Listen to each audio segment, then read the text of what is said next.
So as so as I said, this webinar is being recorded, and as usual, the recording will be available on the Evolve for Earth websites and on our YouTube channel. Please keep your microphone muted unless if you are invited to speak.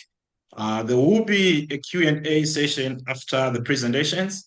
And please, during the presentation, feel free to also type your questions in the chat. But there will also be a time where all these questions will be addressed. So for those questions which cannot be covered during this session, we will kindly ask our presenters to provide written responses, which, as usual, we will share with all participants. You also have an opportunity to use the raise hand function if you want to speak, and the moderator will give you the platform to do so. And at the end of the webinar, there will be a short feedback poll, which I will share in the chat. We would be grateful if you could complete it. Now it is my pleasure to introduce our moderator for today's session, Alexandra. She's an evaluator, an evaluation officer in the UC unit at WFP's Office of Evaluation. Alexandra joined WFP in 2019 as an evaluation officer in the Ethiopian country office. She later moved to Syria country office as deputy head of M&E, and then joined the OEV office of evaluation in Rome at WFP. Alexandra holds a PhD in international development, and she brings over 20 years of research and evaluation experience across multiple sectors. With this, I now hand over to Alexandra to guide us through the sessions. Thank you and welcome once again. Alexandra, the floor is over to you. Thank you. Thank you so much, Innocent, for that kind introduction. It is my pleasure to be moderating today's webinar, which brings together the independent evaluation offices of FAO, IFAD, CGIAR, and the JEF. I have some feedback, Innocent. Is somebody's mic not on? Please, if you're not speaking, please kindly mute your microphone. We'll just be checking and muting from my end. Sorry for this. Please, Alexandra, proceed. Thanks.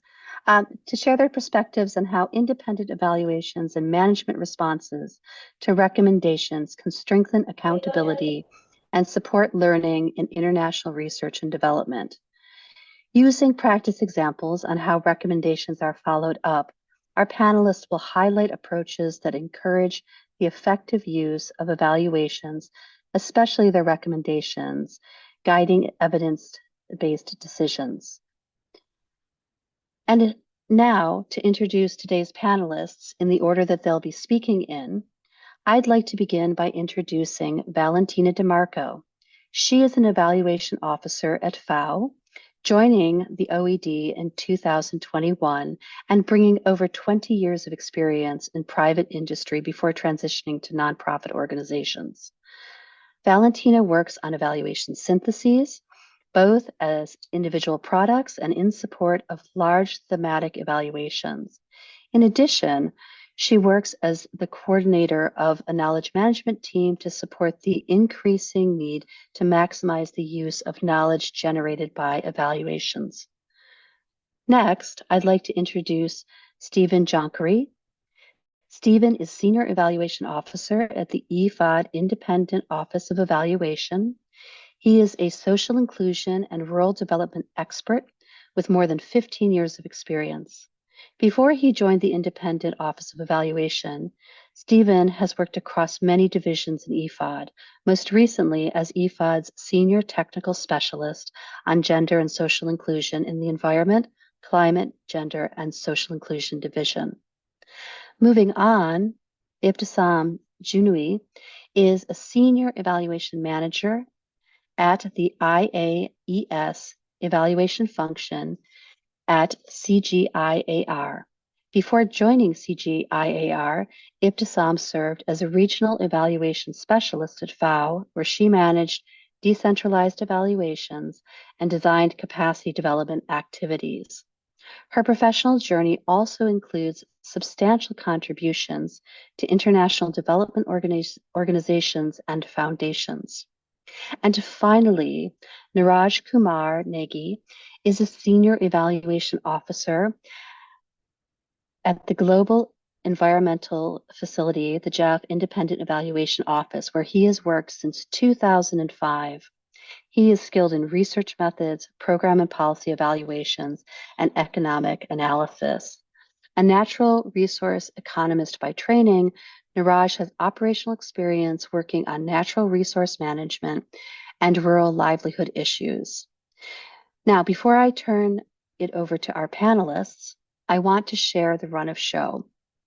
For the next 50 minutes, each of our panelists will be presenting, and followed by that, there'll be a 30-minute Q&A session. As Innocent said, please feel free during the session to come online at the Q&A session to share your questions with the panelists, but also feel free to write your questions or comments into the chat as well. And following the 30-minute Q&A session, we'll then have closing remarks and a very short online participant survey. And with that, I will give the floor to Valentina to begin. Thank you, Alexandra. Let me share my screen. Can you please confirm that you can see? Okay, good afternoon, everyone. I'm here on behalf of the FAO Office of Evaluation, OED, to share the insights of an analysis we conducted in 2024 on OED recommendations and how follow-up process work in FAO. So I will be, this is a quick overview of today's session. I will go through four main parts. First, I'll walk you through the FAO current system for monitoring and reporting recommendations. Then we will look at some key findings from a descriptive and qualitative analysis that we conducted here in OED. And finally, I will share some key reflections and insights.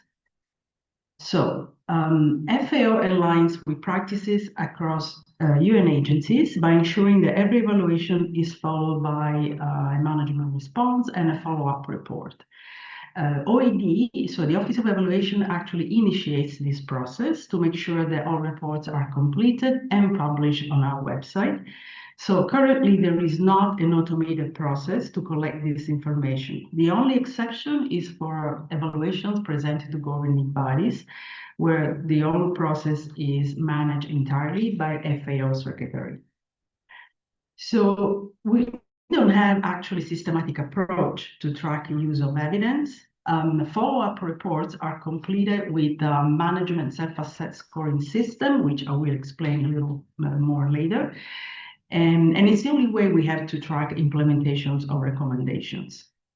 OED does not validate this management self-assessed scoring, so that we have no system actually in place to validate implementations of recommendations. So let's look at some findings from this descriptive analysis. It was based on a large database where we collected all OED evaluations published between 2018 and 2023.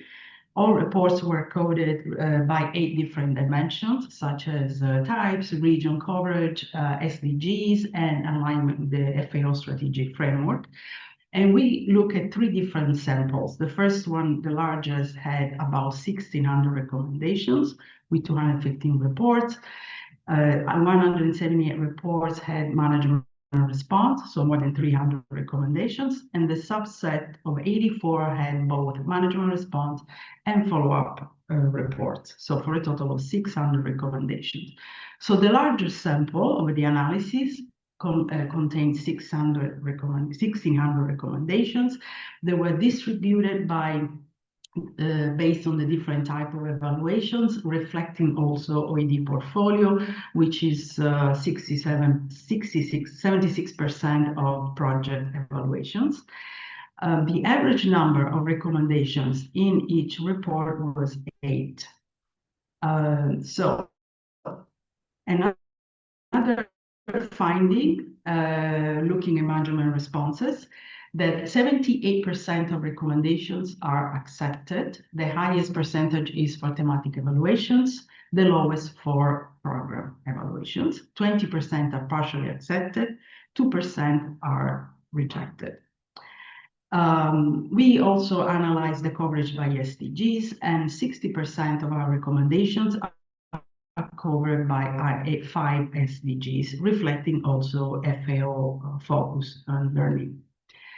In follow-up reports, we analyzed the internal scoring system, which is called Management Action Record, MIR. This is a quantitative self-assessment exercise the management does, and the scores vary between 1 and 6. The analysis showed that 60% of these recommendations are implemented, of those that are accepted. Fully means score 5, with impact score 6. 33% are partially implemented, 6% are not implemented. And OED does not validate the scoring. This is an aspect that we need to emphasize. Within the group of accepted recommendations only, 64 were accepted with high score, but 7% were not implemented. So there are a few questions that we raised. First of all, what happens to this 7% that are accepted but not implemented? And mostly, how can we monitor a 30% of partially accepted recommendations? So how can we monitor the progress if the process of follow-up stops here? So we complemented the analysis with the qualitative analysis. So we coded basically recommendations and topics across 84 different evaluations and cross-referenced them with different types of evaluations, regional coverage, acceptance rates, and scores that the management has been assessing. There was a limitation in this analysis. The limitation is that basically all the coding had to be context sensitive. So this interpretation actually did not allow the use of AI. We didn't think it was actually feasible. In terms of distribution of topics, in this sample, we had 600 recommendations, but the finding was that 33% actually cover more than one topic. This was an interesting finding for OED, which actually affects clarity in the recommendations and the actions that we want to management to follow. The top 5 topics are strategy planning, partnership, design, capacity development, KM, and communication. In terms of recipients, another finding was that 48% of our recommendations do not share clear recipients. The recipients is specified in the management response. Of those that were specified, most of our recommendations went to FAO country offices, 25%, but the recommendations with the highest MIR score, so with the highest implementation rate, were those to FAO regional management. And finally, in terms of acceptance rate by topics, partnership, collaboration, KM communication, and sustainability had the highest rate of acceptance. M&E and governance and leadership the lowest, and all the other topics vary between 72% and 79% of acceptance. So a few reflections from this exercise for OED, how to ensure accountability in recommendations. This means involving stakeholders from the beginning of the evaluation process, but especially when defining recommendations, so they can be aligned with FAO needs and priorities. OED needs to draft clear recommendations, so not to be ambiguous or vague, and most important, limit the number. Recommendations needs to focus on clear actions. So we should we should make sure that we distinguish between actions to undertake and outcomes to achieve. And finally, we have to work with management to create a mechanism for accountability. This requires a lot of discussion internally that we have just started. And hopefully with a system that allow us to monitor both the evidence of the implemented, but also the progress of the not implemented recommendations. For FAO, same in type of engagement, stakeholders need to be engaged in a clear process for monitoring implementations. In terms of accountability, defining metrics to provide evidence is important, so the actions are clearly monitored and identified. And finally, FAO has to believe in a reporting mechanism. This is a very important point for us because the recommendation number 4 of the independent evaluation of the FAO's evaluation function that was presented to the members in December 2024 actually recommended this type of follow-up mechanism. So final reflections for us are about clarity and actionability of the recommendations so management can effectively implement them. Enhancing reporting mechanism. This is an important step which will involve both FAO and of course OAD. Accountability and verifications. There is a need for increased accountability, which reflect the status of these actions. So a more rigorous internal process needs to be undertaken. And finally, use of evaluation findings. OED is lacking right now a systematic approach for tracking the utilization of evidence. There are some corporate reporting that actually require some evidence on the sense, but it's not something that OED is controlling. So that's an aspect that we are addressing right now. So this is what we had, and over to you, Alexandra. Thank you so much. And now I'm going to turn it over to Stephen. Over to you. Thank you, Alexandra. Let me just also share my screen.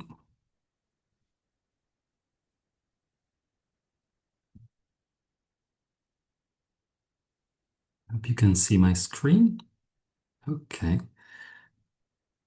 So good morning, afternoon, or evening, everyone. I'm pleased to represent IFAD's Independent Office of Evaluation, or IOE, at this important webinar on turning evaluations into actions.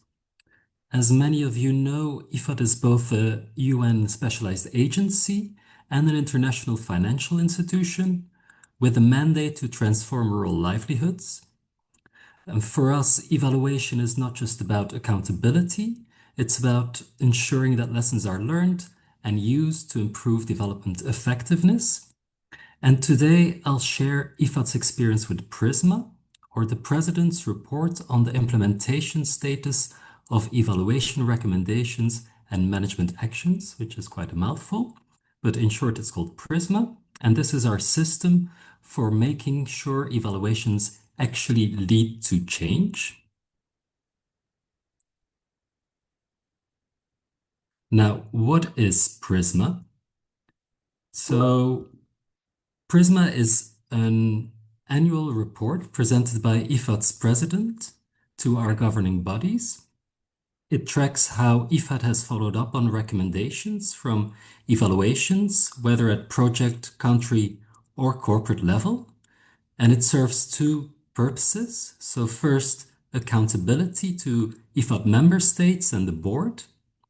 And second, learning, so by showing patterns, recurring issues, and areas where improvement is needed.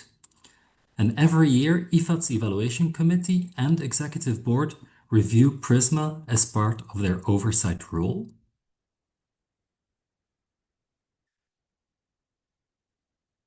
And here is how it works. So when IOE produces an evaluation, IFAD management agrees, or in some cases only partially agrees or disagrees with its recommendations. Management then reports on the status of follow-up, whether a recommendation is fully followed up, ongoing, or partially implemented. And crucially, IOE independently validates this self-assessment, so you get both management's perspective and an independent review. And this ensures credibility. So not only is IFAD accountable for what it says it has done, but the independent office checks whether the evidence supports that claim. PRISMA has not stood still, so it has evolved over 2 decades. So in the early 2000s, it was linked to agreements at completion point, where governments and IFAD agreed on follow-up evaluations. In 2009, our first evaluation manual formalized PRISMA as part of IFAD's evaluation architecture. Then through the 2010s, it became the central accountability tool for evaluation follow-up. From 2019 to 2021, there were strong calls to modernize and digitalize Prisma. And in 2024, IFAD launched the online Prisma tracker and dashboard, making the system transparent, real-time, and searchable. And looking ahead by 2025 and beyond, IOE has recommended turning Prisma into an AI-enabled knowledge engine where staff can query questions and even get predictive alerts. So let me share some numbers to show how Prisma has been performing. So in 2020, 60% of recommendations were considered fully implemented by management, while IOE validated it at 50%. By 2022, performance peaked with 67% according to management and 64% according to or confirmed by IOE. But more recently, in 2024 and 2025, full implementation has slowed. So we had 40% in 2024 and 33% in 2025 by management count, and only 20% validated by IOE. Why this decline? So it was not because of a lack of effort, but many recommendations today are complex and systemic. So like strengthening what we call non-lending activities or decentralization, which take years to fully implement, and Prisma tries to capture that nuance. So what does Prisma tell us? First, that management consistently accepts nearly 100% of IOE recommendation. That's strong evidence of commitment to learning. Second, we see recurring themes, for example, improving project design, better addressing fragility and climate adaptation, and giving more attention to non-lending activities like policy engagement and knowledge management. Third, it highlights the need to strengthen monitoring and evaluation capacity, both at headquarters and in the field. And finally, Prisma also shows that sometimes management self-assessments are more optimistic than IOE's validation, and this constructive tension keeps the system honest.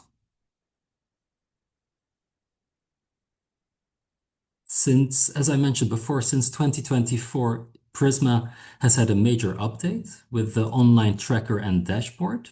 And this platform allows real-time monitoring of every recommendation. It is searchable by country, by theme, and by type of evaluation.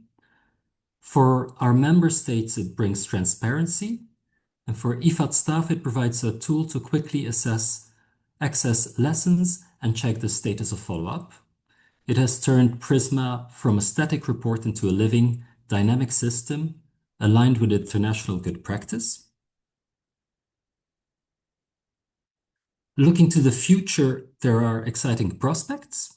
So IOE has recommended upgrading Prisma with artificial intelligence, with, for example, a chatbot interface where staff can query evaluation lessons in plain language, automated synthesis across hundreds of recommendations, predictive tools that flag delays in implementation, and at the same time, we need to decentralize monitoring evaluation capacity, so field offices contribute directly to Prisma in real time. This vision is for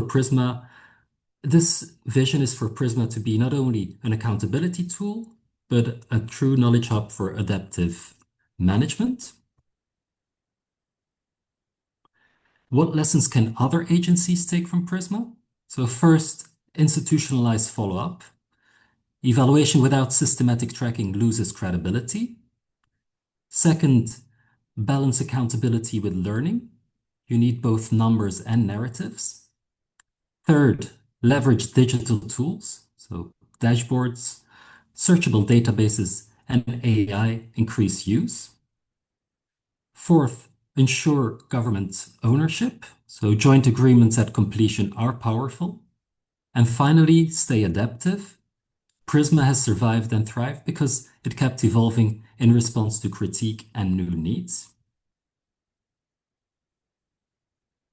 Let me close with one message. So Prisma is not just a report, it's IFAD's accountability and learning engine. By combining transparency, independent validation, and now digital innovation, Prisma ensures that evaluation truly turns into action. Thank you.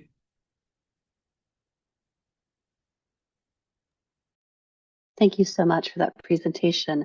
And now I'm going to turn it over to Ibtissem, over to you.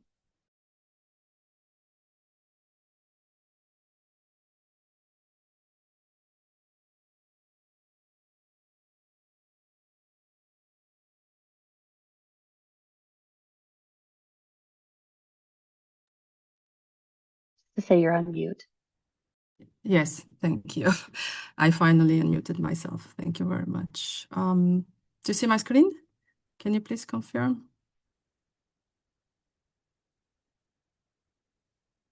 Yes?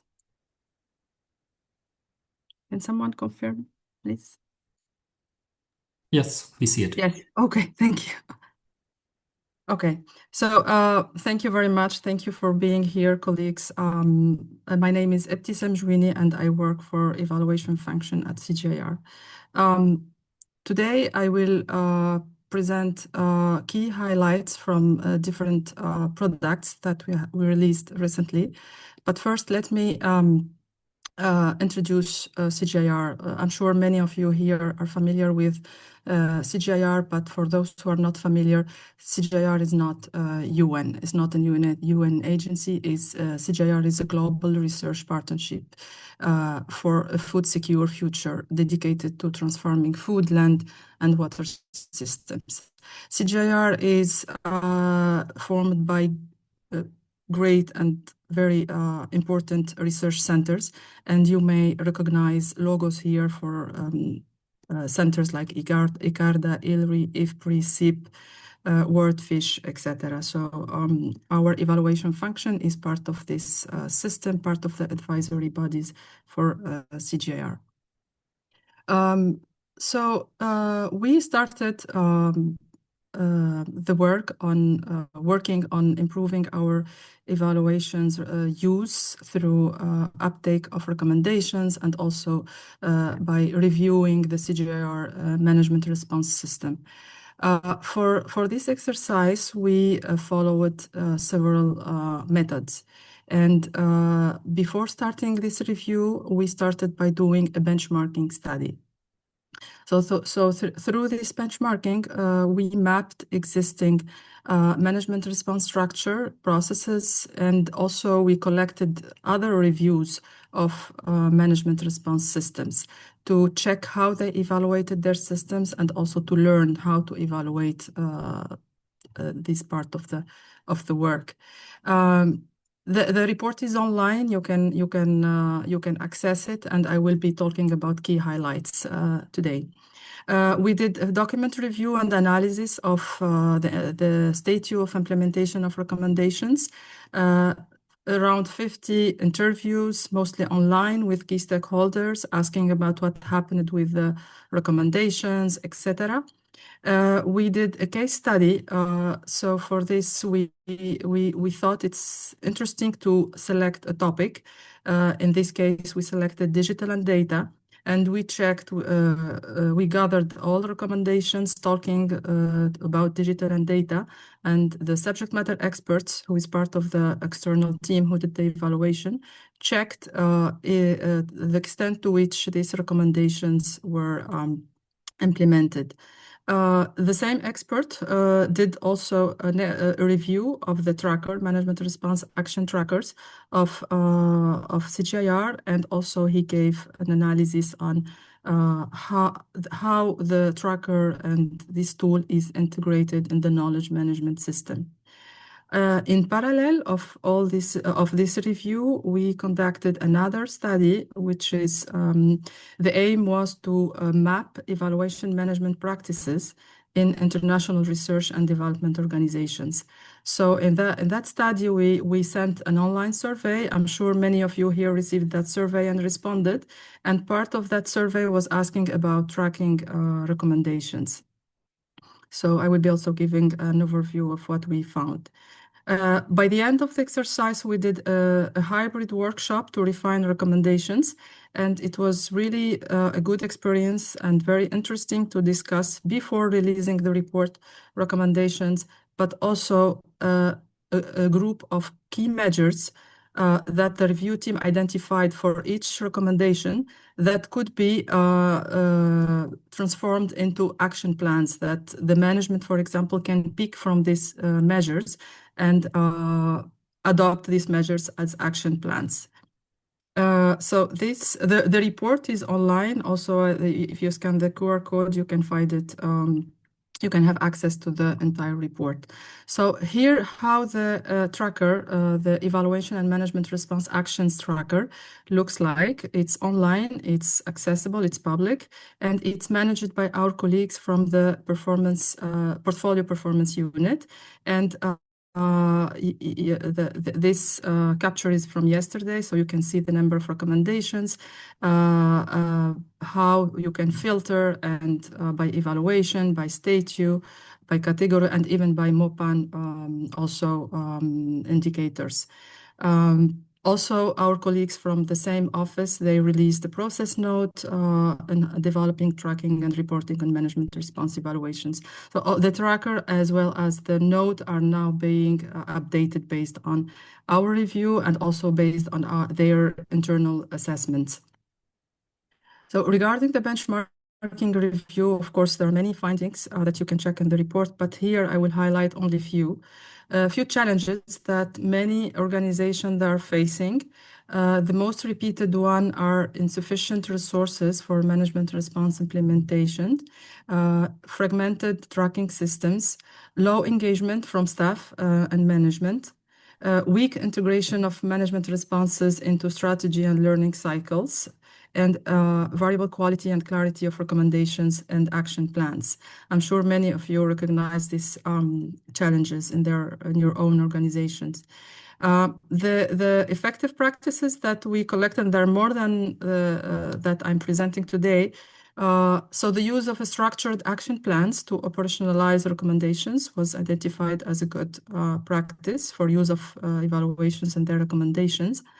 Also, clear accountability mechanisms that assign roles and monitor follow-up, independent validation of implementation progress, the example of UNDP, GEF, and emphasis on co-ownership and stakeholders involvement, very important for effective use of recommendations.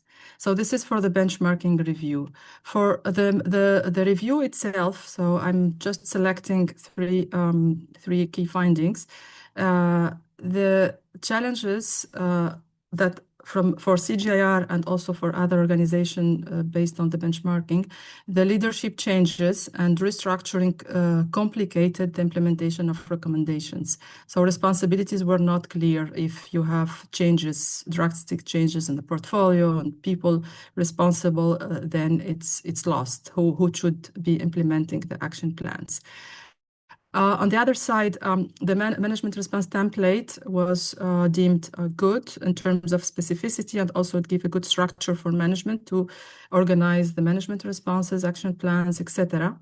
And however, some management response actions remain vague, and also some recommendations also there's problem with phrasing these recommendations to make them clear.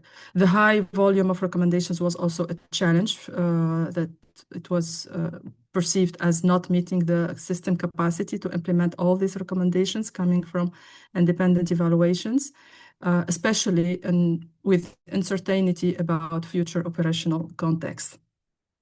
The absence of feedback loops and insufficiently elaborated dataset led to limited evidence on how implementation of recommendations inform decision-making or the design of new programs. So these are selected key findings, and in the report you can find full details about these findings. So there are only three recommendations for this review. So we started implementing our own the results of this review, and I'm here presenting only recommendations towards our evaluation function. So for example, we committed to organize systematically workshops to refine recommendations, to discuss with stakeholders, to check if recommendations and the measures that we could propose are realistic. And also stakeholders can bring new solutions that maybe the review of the evaluation team did not think about. Guidelines, very important to ensure prioritization and consistency across evaluations, and that recommendations do not exceed 10 per evaluations. 10, you may say that 10 is also a bit high and put less recommendations. We also committed to include an advisory note with suggestion to the office in charge of managing the management response, PPU, and the appointed management response coordinator on key stakeholders to involve. Sometimes it's not clear who should implement recommendations, so we committed to advise on that. Institutionalization of a fixed annual agenda with System Council to review the status of MR2 evaluation. So this is elevating the importance of implementing action plans. System Council is a committee of funders of CGIAR, so it's important. For another actions that we committed to implement is to provide guidance on the MR template. So the MR template, it's a template that we give to the management response coordinator. So we are preparing specific guidelines on how to fill that MR template to make sure it's working. Also, we plan to conduct an annual stock-taking exercise to review and reflect on similarities and discrepancies and lessons learned and recommendations to further strengthen engagement between IAES, for example, and the internal audits as another independent advisory body for the system. IAES will continue use events and platforms to share results, lessons learned, and best practices, because we know that publishing reports is not enough. The study that we just released, it's a mapping of management responses practices, and I'm highlighting the key findings related to tracking recommendations. So 76% of the organizations covered develop a management response for all evaluations. It's a standard practice in UN agencies and multilaterals, but only 25 in donor organizations. About 50% complete the management response within 1 month. It's faster in governments, UN agencies, and multilaterals. This is another also issue of the time taken to develop management responses. Just over half publish their management response systems, and 90% of UN agencies publish, and 30% in government and research organizations. It's rare that donors publish their management responses, which is interesting to highlight. I think before the last one, this is key takeaways from all this mapping and review, benchmarking and the review. We can say that a robust management response system ensures that evaluation contribute directly to organizations' change and learning, and that's what we all strive for. Key stakeholders and governance body must be actively involved in all phases to help connect evaluations with high-level decision makings. Formal structures and tools strengthen MR processes and make sure that actions are not lost when there is a change and transition or staff turnover. Support and training to staff and managers to engage meaningfully with management response systems. And finally, embedding MR systems in culture of learning. This will require deliberate efforts for it to make it happen. So the last message is even high quality and rigorous evaluations are not used unless uptake is actively encouraged and facilitated. If you would like to learn more about all the resources I presented and more, there is, for example, the Management Engagement and Response Guidelines that our evaluation function released. You can go to this Management Engagement and Response Resource Hub, where we gathered all the resources regarding this topic. Thank you very much. I hope I did not exceed the time, and I'm happy to answer your questions after this during the discussion. Thank you. Thank you so much. That was great. And now I'm going to turn over to Neeraj as our last panelist, and over to you.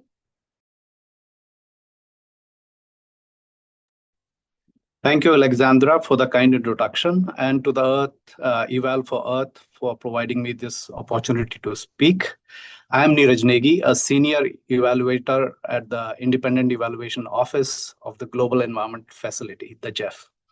GEF, as some of you might know, is a financial mechanism that provides support to developing countries to address global environmental challenges and work through 18 accredited agencies that include several UN organizations.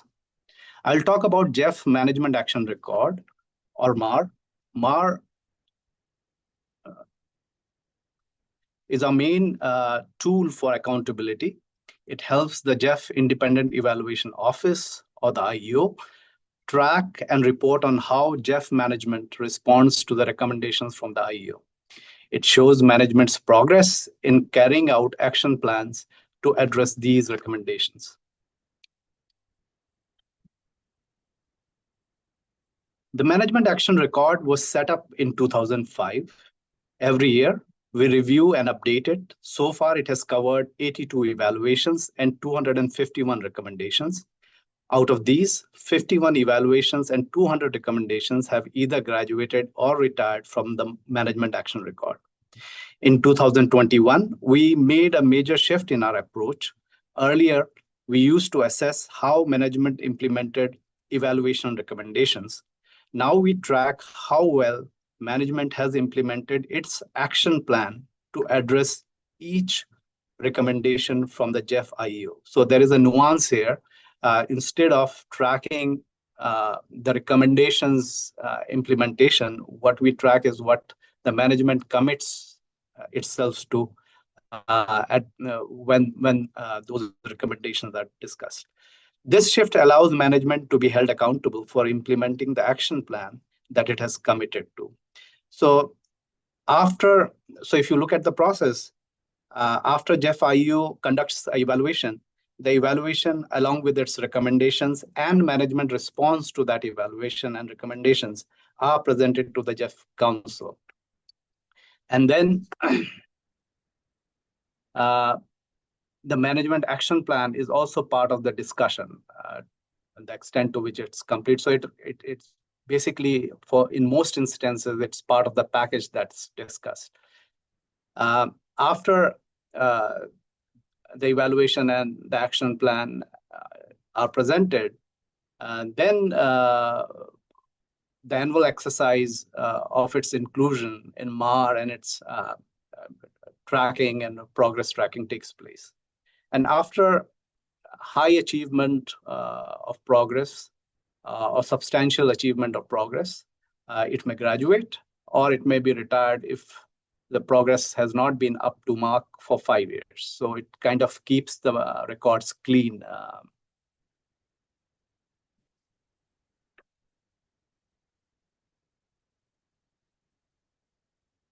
Now, why? So what do we know about the evaluation recommendations? Most evaluation recommendations ask for changes in how GEF operates. But we see slightly higher achievement rates when recommendations are about policy changes. So these are, we divide, we look at recommendations in terms of whether they are operational, whether they seek policy changes, or whether they seek changes in strategies. Another way that we look at it is what are the intended results, whether these are seeking to change goals and objectives, whether these are seeking some changes in the outcomes that GEF achieves or outputs by the management. Progress is generally higher for the recommendations that are focused on outputs, and less so when you go up the chain.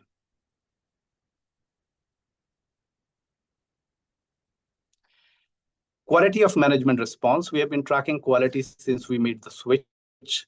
As a result of this tracking, what we see is management response clearly specifies the level of agreement in all the cases. Our recommendations are fully addressed in 95% of the cases in its response. It proposes concrete actions in 66% of these cases, and it specifies time frame for the actions in 78% of the cases. What even in this 4-year period, what we see is the quality of the management response is improving. The action plans that they are providing are more detailed. So that's a good thing.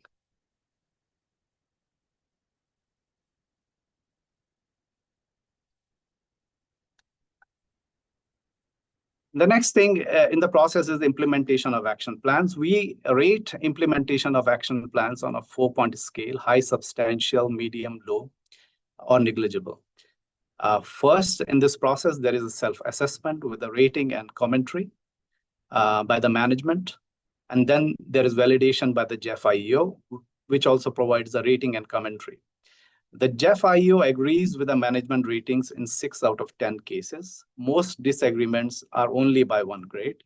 And what we see in terms of trend is increasing conversions. So it's also a matter of practice, learning both from the management as to how JEF-IEO assesses progress, and there is some conversions happening because of that. And people are becoming better at self-assessments, and they also know that if they become too optimistic in their appraisal, there's someone else also providing feedback to the JEF Council on that. The process also provides an opportunity for an ongoing dialogue. So you have done an evaluation, so that evaluation gets reviewed. It's the progress in implementing action plans based on those evaluation recommendation comes before the management every year. So there is a dialogue in most instances between the evaluators and the management on those recommendations. So it kind of also facilitates better uptake and better understanding of where the two stand on it. So it opens up that channel of communication. Then the last bit of the process is exit from MAR. So if you keep retaining all the recommendations forever, then it will clog the system. So what we have is a system of graduation. 3/4 of the action plans graduate from MAR with high or substantial progress. Some substantial progress action plans may still be retained in MAR if there is scope for further progress. But then if that's where they have saturated, then they are graduated from MAR.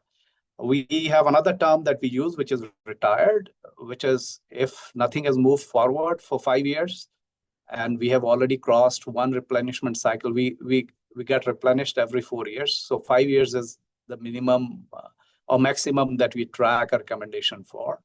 And then we take it into account its rating at that point and then retire it.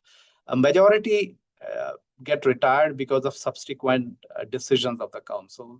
Evaluation may have asked for certain actions, but our governing board in subsequent years, taking into account emerging challenges, may take actions or decisions that because of which the earlier recommendation and action plan loses relevance. And then 1 out of 5 is just because of low progress, because of the kind of issues that they are discussing or they are dealing with. They may be difficult to address. In general, what we find is management is responsive and takes action. What are the lessons that we learn from our experience? Clear recommendations improve uptake. First, then the second one is, if recommendations require impose new financial costs, they are less likely to be implemented. Now, some recommendations in past, what we have found is that they have tended to recommend that JEF should do more of this, but those recommendations are usually not clear on what JEF should do less of. So those involve trade-offs, and management is usually less likely to implement those type of recommendations. Action plans with specific actions and timelines are more likely to be executed. The more detailed the planning, the action plan is when it's presented, the more likely it's to be implemented. For sustainability, the MAR process should use management's time efficiently. So I have indicated this before. One way to do is that discipline when you are recommending means taking into account where the management is, what is feasible, a thorough analysis of what can be. So that type of discipline is required. Then second is management should not be spending too much time in this process annually. So for it to be something that continues on a sustained basis, retains interest, it needs to be very crisp and very, say, less time consuming, because going back to these decisions every year is a time consuming process. Luckily in Jeff, it's perceived as a process that helps management track progress. It's not only meant for Jeff IEO to track results of its evaluations, but also helps management, and on several platforms, the management has appreciated that this allows them to come back to these evaluations and take stock of where they are, and helps push the envelope further, and has led to improvement within the system. So that's where I end. Thanks a lot. Great. Thank you so much, all of you, for your presentations. Now we're going to turn to our audience to see if there are any questions that they'd like to pose. I already see that there are questions in the chat, but if there's anyone who would like to raise their hand and come online, you are welcome to do that. Otherwise, I'll start to work my way down the questions that have already been asked. So the first question I see is from Hazel. Hazel, do you want to come in and ask your question, or would you like me to do it?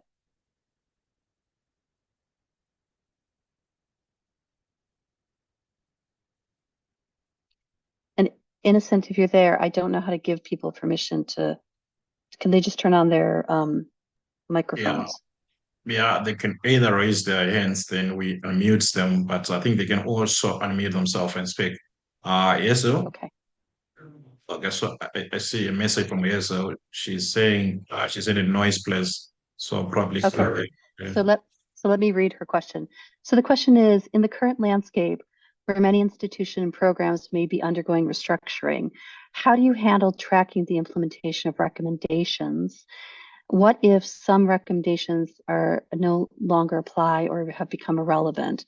So I think this is really a timely question, considering some of the constraints that we're facing. And I'm going to open that up actually to the panelists. If someone wants to take a first pass, go ahead. Otherwise, I can nominate one of you. I can maybe start with, actually, it's a very good question, because with budget cuts, restructuring, many cancelled projects, this will be repeated, and we will face this often.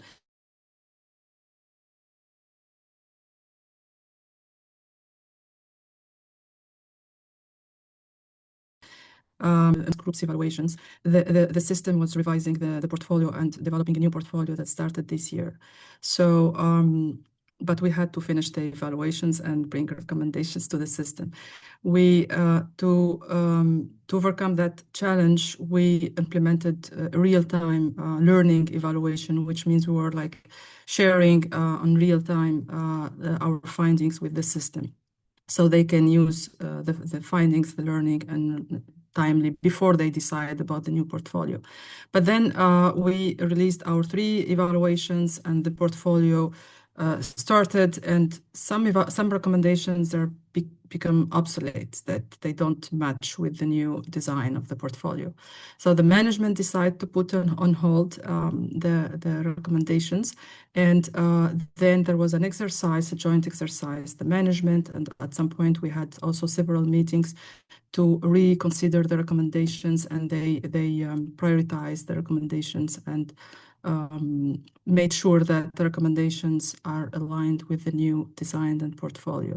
So the lessons from that we should have this regular thinking, reflections on non-completed recommendations, and to reflect on bottlenecks, what are the problems, why they're not, do this type of analysis, why certain recommendations are not implemented, and maybe think with the management should do that, because they are implementing the recommendations to prioritize maybe, or that's from our experience. Thank you.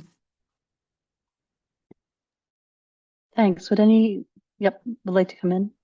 Yeah, just maybe to add to that, a broader issue, like if recommendations in general are no longer applicable, that's also an option, and we include that then in our tracker. But there always has to be then a justification why it's not applicable, etc. And we then discuss it between management and the Independent Office of Evaluation, that justification, and then agree on that justification, because sometimes recommendations are no longer applicable, etc., because things have evolved, etc. But we also track that, and make sure that there's a clear justification for that.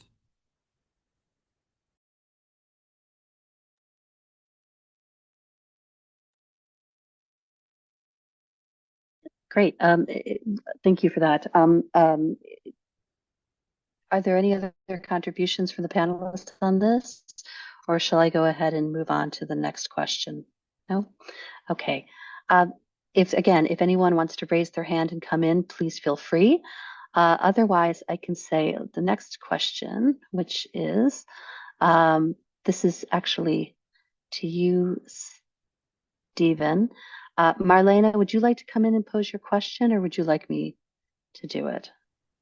Well, you can go ahead as well, but I can just quickly say, it's just, I'm very curious to know if you can find any sort of correlations or, linkage between what level of participation has been taken place, and does that somehow correlate to the uptake of findings or, use of recommendations? Because, also Ibtissem, you mentioned that it's quite important that people will be involved in all phases of the evaluation. But with all this data at hand, it will be very interesting to see at what phase actually it really makes a difference. And then I saw this big decline, Stephen, from 2022 onwards. And I was wondering, have you any idea what caused that decline? Can you elaborate a bit on that? And perhaps also reflect on participation. Thank you. Okay, shall I go ahead, Alexandra? So just on the decline, so just to clarify that the uptake hasn't declined. The uptake of recommendations is, management agrees with almost 100% of our recommendations. It's more the gap in implementation of those recommendations, and that's more related because the recommendations have become more complex or more strategic and take more time to implement. So that has so it also required more time or resources, for example, on non-learning activities like policy engagement, knowledge management, etc. So it's less about like resistance to it, but it's more about like the complexity and the duration of changes needed.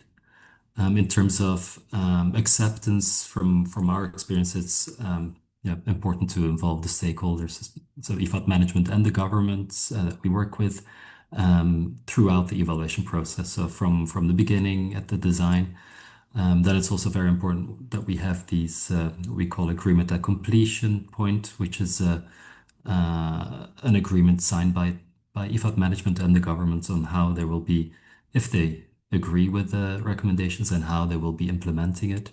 And that is then tracked. What is also good is that we do it at time, for example, for country strategy evaluations, we try to plan them so they're just before a new strategy is being planned, so that can then be uptaken in those new strategies, or for example, corporate evaluations before a new policy is being developed, so that they can actually incorporate it in the new strategies or policies that are being developed. Great, thanks. I would like to echo Stephen's point. It's indeed true. Means the kind of recommendations, the issues they deal with are one of the major determinants of the extent to which it can be fully addressed in practice by the management or the respective action taker. We have found that in our reviews that's indeed the case. But there are also instances where recommendations were not fully understood by the management, and over the course of continuing dialogue, recommendations with which management initially disagreed, 2 years later they fully implemented those recommendations. So those instances have been also there. And then there are instances where management understands the recommendations, but there is lack of readiness to implement them. And there have been instances where then we have the push from our governing board, the council, that management has to take those actions because those are institutional priorities. And then you see the action taker taking action. So there's a lot more. There are other factors that may influence its uptake. So just to add to that. Yeah. Maybe Thank you. quickly talking about prioritization of evaluation of recommendations, and then now about uptake and how we can foster uptake. We should not forget that our evaluations, it's a political matter as well. So if recommendations are aligned with the agenda of, where the system is already made decision and the pathway that they already choose, then there will be uptake, of course. And if a recommendation, they will even be used to justify decisions. But if these recommendations are going against the portfolio or the way that they will follow, then there will not be uptake of recommendations. So it's also political, and it's also a power dynamic that the evaluation offices should be also aware about all these dynamics in the system. And workshops or events, being close to managers, people implementing programs, it's very important, because more we are close as evaluation officers, more we will understand those dynamics, and more we can navigate these dynamics to make recommendations maybe more useful. Maybe sometimes a slight change in recommendation formulation can save the recommendation from being rejected. So that's the message that I wanted to convey. Thank you. Alexander, if you can also add for FAO. So as my colleague was also pointing out in the chat, there is an internal work that we need to do in terms of clarity and specificity. So there is some more that OED needs to do, but at the same time, we also notice that when there are financial resources requested, they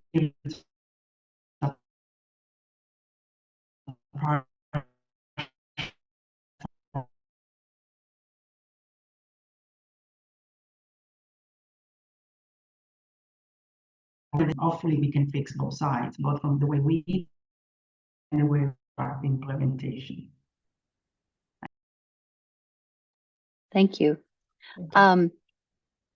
I think the next question in the chat actually leads nicely into something that I was thinking about, and I was wondering if Catherine, you would like to come in on screen and share your question, or if you would like me to read it out loud. Hi, everyone. If you can hear me, I'm happy to take it on myself.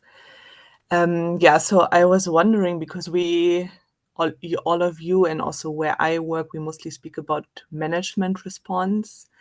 And it made me wonder now hearing you, and thank you for all the great inputs, whether your evaluations really strictly produce recommendations for management so that it triggers really literally the response of management to it, or whether you come across or maybe you actively ask for evaluations to also produce recommendations for other audiences like national, local governments, communities, participants.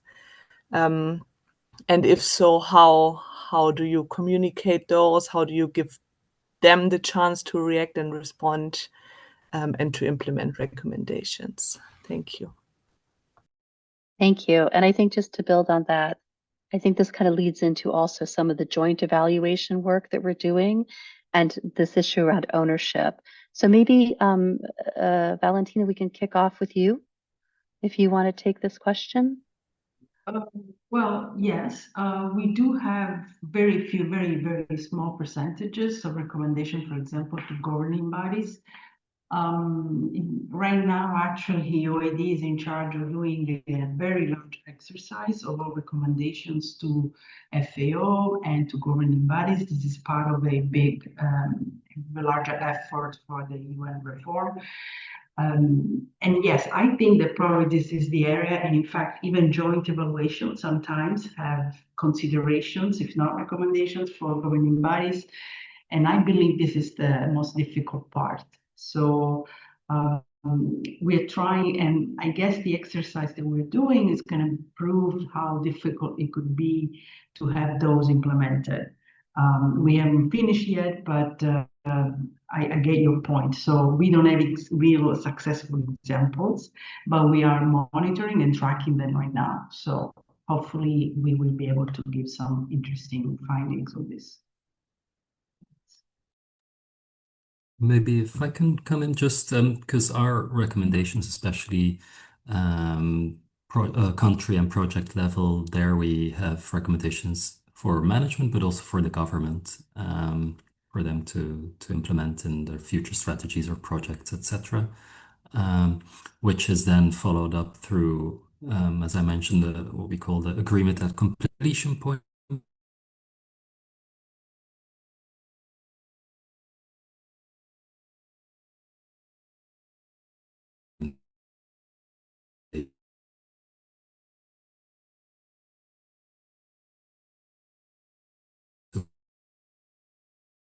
One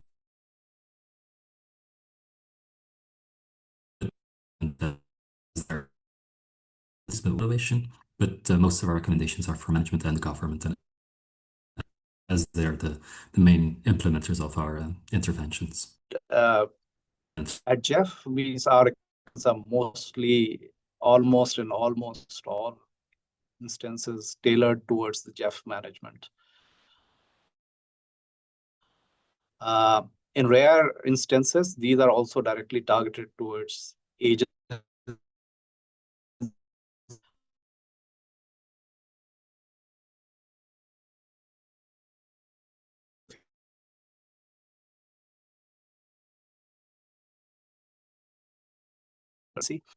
We have information that can be used by effective stakeholders in shaping information, action conclusions, what need.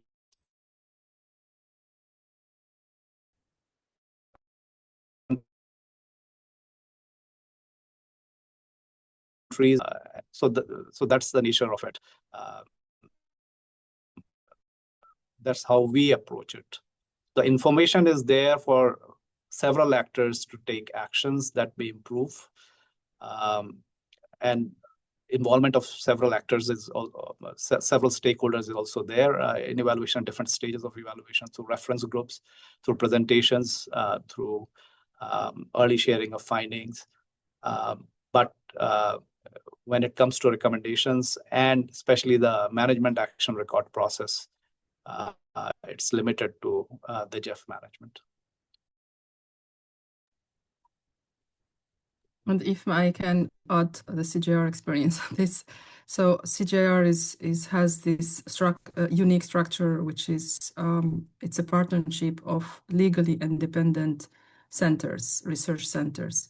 So we, as evaluation function, we have the mandate to evaluate the portfolio of the CGIAR system, but we don't have the mandate to evaluate centers, but we are starting now to there is a pilot exercise to evaluate one of CGIAR centers that we're starting with, which is good.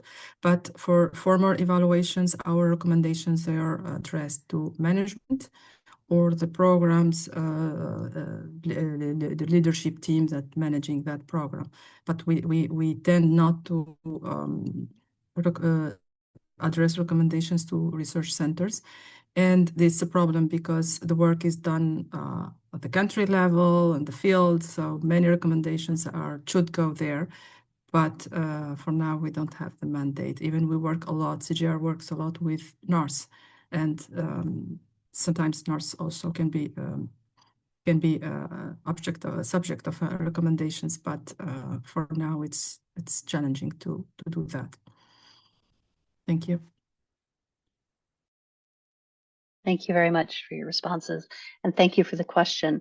Jindra, you had put a question in about graduated and retired lessons. Do you want to come in and ask that question to the panel? Sure. Or would you? Yeah, Great, I'm thank happy you. to. It's quiet for a moment. So I'm wondering if there's meta evaluation so the graduation retirement lessons are not lost. And for me, the national actors brought in regarding feedback is more how much are national actors evaluating the efficacy of your programming. So often it's only us evaluating how well they fulfill our plans. I'm instead curious how, if at all, you get the other viewpoint.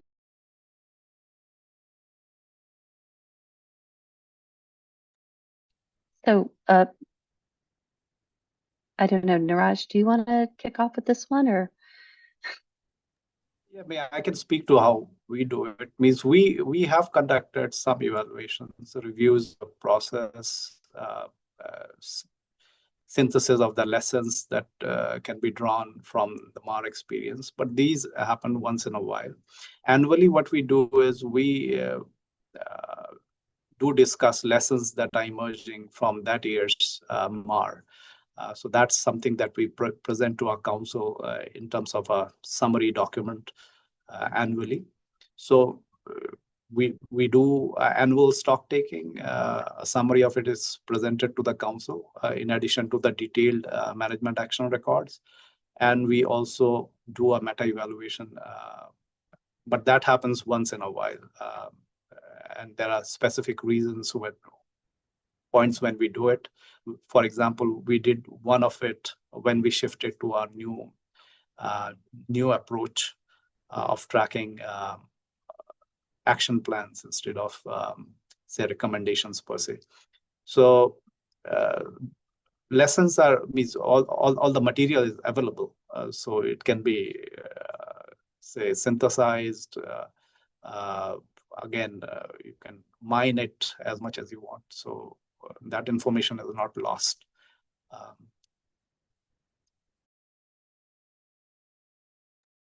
Just also from our side, we also produce an annual report seeing how the implementation is going over longer periods of time of all different kinds of recommendations and lessons from evaluations. Corporate evaluations, we follow up until all recommendations are fully followed up or unless they're no longer applicable. And then country evaluations, we follow up for 2 years until they're fully implemented. But they're often then, as I mentioned before, it's done before a new country strategy is developed. So then we also comment on the new country strategy to see to what extent they have been addressing the recommendations that we made. And similar for project level, but there we just do 1 year follow-up, and then we also comment on new project designs, etc.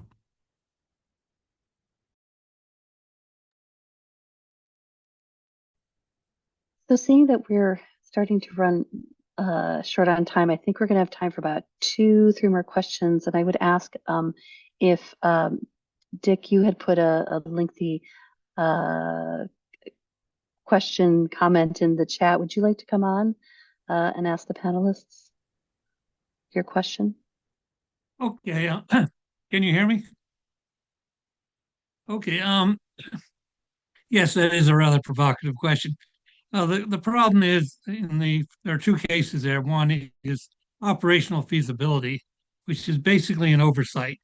Where in your programs do you look at the labor requirements, which are sometimes included, but more important, how available is that labor? And if that labor isn't available, what are the compromises farmers make in accepting your recommendations and innovations? And this is not being picked up by the evaluation program. The dietary energy deficit is a real nightmare. Most smallholder agricultures have access to about 2,500 kilocalories a day. To work a full day, you need 4,000. With 2,500, 2,000 for basic metabolism, and then 500 for work. That's 2 hours of work, and that spreads the crop establishment and all activities way beyond where any recommendations are valid. So, as far as the cooperative system goes, these are being used, I'm sorry to say, more for propaganda purposes to assure future programs and things like that, but to cover up what is basically, I'm sorry to say, a scandal. If you do that on a percentage basis, and my concern to evaluation is aggregate data versus percentage data, you'll find that they have a very trivial impact, attracting a very small percentage of your community, and even then side selling the majority of the products. These are things that I'm sorry to say the evaluation system needs to catch if we're ever going to truly advance smallholder agriculture and things like that. I guess that's briefly what I can say in a few minutes. I hope you have a chance to go through the article. It runs about 30 pages, takes about an hour to go through, but it highlights this thing in much more detail. Does that make sense? Yes, but I'm not sure what the question is to this. So I'm thank you. That's well received. And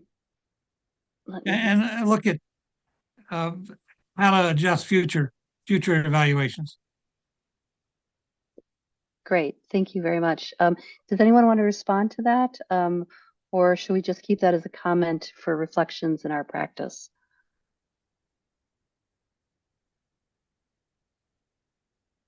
Okay, so moving on, I see that there is a question that was shared by Photo Abo. And would you like to come in and ask your question?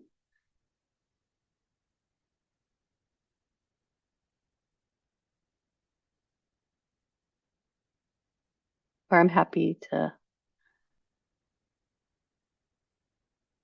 Okay, so I think she's not able to come on. So the question is, how do respective organizations deal with, okay, she said in Africa, turning evaluations into action is one of the biggest challenges in the use of evaluations of public policy. And so the question is, and she's positioned herself in Africa. How do your organizations deal with this issue on the use of evaluation in public policy?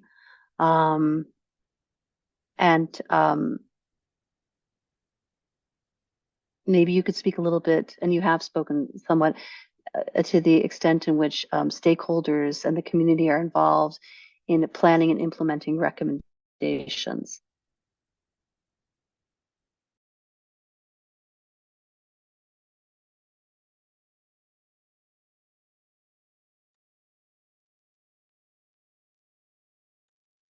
And maybe just from IFAD side in terms of policy influence through our evaluation. So as I mentioned before, our recommendations are both to IFAD management and the governments, and they then also agree on how to follow up on that.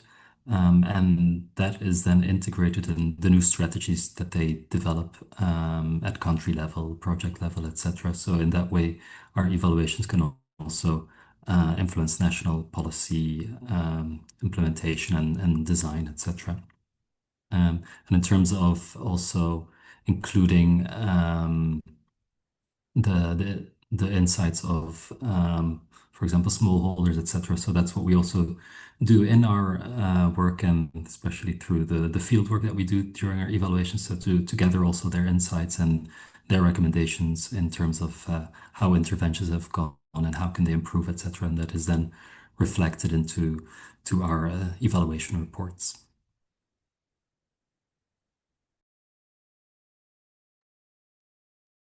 And we have time, I think, for one last question. So would anybody like to come on and ask that question, or should I just go to the next question in the chat?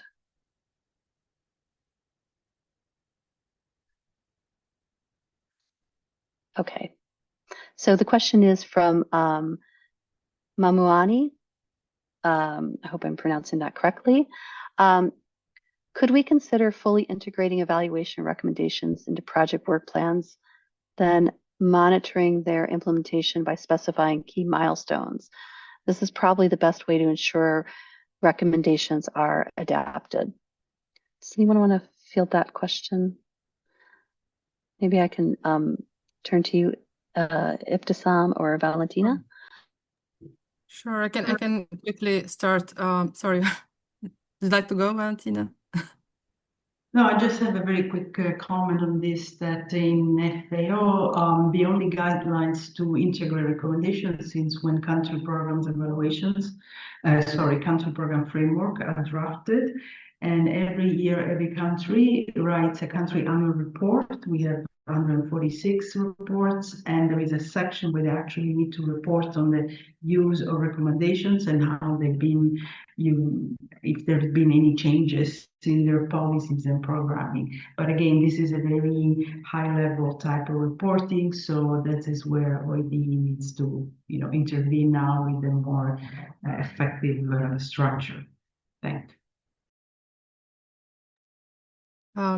Just to add, so this is very important matter, actually, Maimuna, the use of evaluations, how to make sure it's reflected in any new programming. The UNEG group working on use of evidence, they are working on this topic, how to measure the influence of evaluations.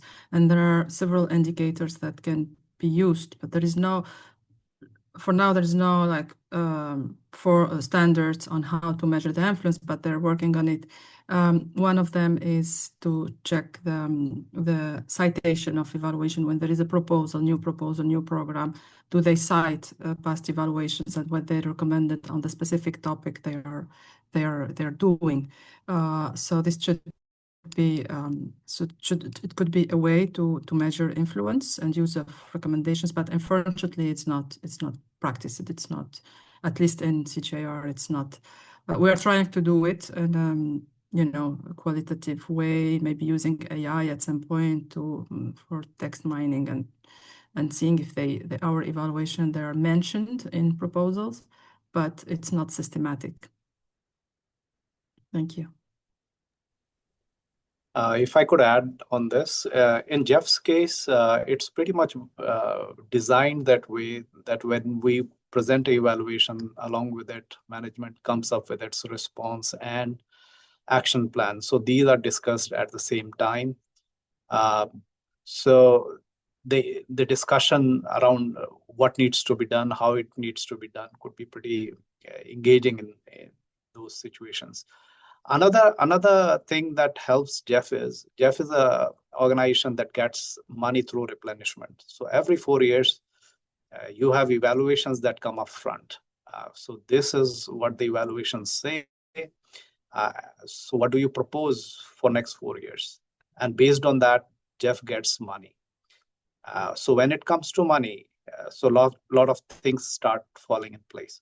So uptake, you can take it that by design, it becomes very high in such a enabling environment. So.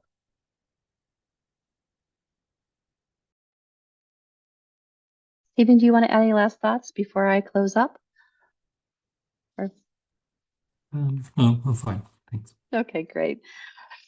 So with that, we have 2 minutes left. I want to take a moment to really thank our participants for sharing what I found to be very, very interesting points, particularly surfacing the challenges that are faced around resourcing management response implementations, integrating management response into strategy and learning cycles, some of the key learnings that have come out from each of your offices.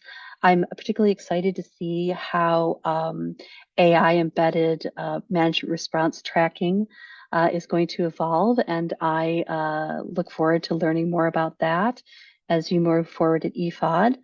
And I think, you've also raised some of these, themes that keep repeating in management responses in, again, a resource constrained and challenged environment that we're now beginning to work in, and how our organizations are going to be dealing with that, and how we're going to be evaluating and tracking all of that. So I really want to say thank you so much. I think this has been a really informative session. And with that, Innocent, I'm going to turn it over to you. So thank you so much, Alexandra. And thank you to our wonderful speakers for these great insights. And maybe, Alexandra, as you echoed, I have just posted the link in the chat. We'll kindly invite you to take a moment to complete this short survey. Your feedback will definitely help us to enhance learning engagement within our community of practice. So as you log out, please just take a minute or less than a minute to complete this survey. So from my end, I think it's bye-bye for now. Those who are not yet members of the COP, please do join, so that at least you keep on receiving directly in your inbox, our future events. A lot of you in the chats were asking if we are going to share the recording. We will share the recording. Please have a look on our YouTube, the F4F YouTube channel, or visit our website. From my end, I would like to thank our wonderful speakers and to thank you all for attending this session. Please stay safe until we meet again next time. Don't forget to fill that short survey. Thank you. And it's over from my end. Thank you. Thank you. Thank you. Bye-bye. Bye. Thank you. Bye. Bye-bye.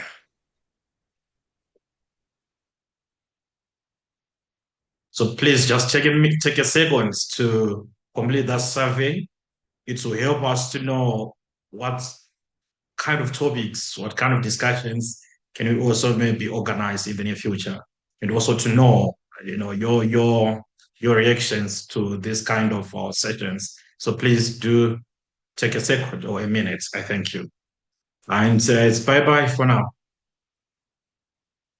Yeah, we'll stop the recording now.